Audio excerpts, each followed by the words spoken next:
Good morning, Solim Simanga, the leader of the Democratic Alliance. Here with me is Nico Diaga, and we have a couple of councillors and also activists of the Democratic Alliance, but also residents of the affected areas where there is now very little water or no water at all. And we are here today at the Human Rights Commission because we believe that we have written to the presidency, we have written to the Premier's office, we have written to a number of ministers and MECs, but we still don't get answers that we are looking for. And we're hoping that the Human Rights Commission will be able to assist in putting pressure in getting the departments and actually even this whole government and the board of rainwater and that of Eskom to really deal with this particular issue once and for all.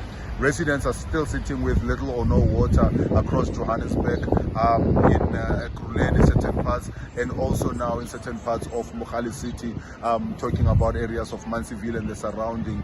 And this is something that we are hoping that the Human Rights Commission will go and investigate and can then begin to then assist us in getting a solution and answers for the people. We have actually then went as far as to ask and suggest, as we have written with Nico, to the provincial government to establish a task team that consists of the minister's office, that consists of the provincial departments, offices, and the municipality, as far as to ask and suggest, as we have written with Nico, to the provincial government to establish a task team that consists of the minister's office, that consists of the provincial departments, offices, and the municipalities, where we're able to then see how do we have a Gauteng water master plan, but also how do we then address the immediate problem, because as things stand, there are areas that haven't had water for over a month, relying on the tank waters to be delivered there, and in certain instances municipalities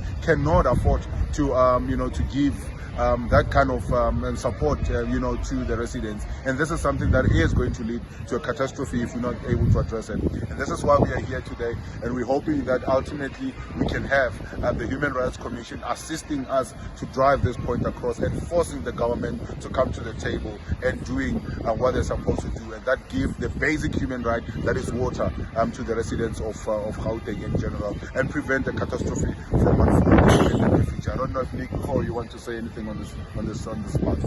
Thank you, Solly. I think you've covered it all, but again, that we need to appeal to Joburg, to Randwater as well as Eskom, to maintain their infrastructure. This is not because residents are using too much water, but rather because Randwater never maintained their electrical infrastructure, just like Eskom did not maintain their. In Gauteng is finally resolved. We are not going to let up.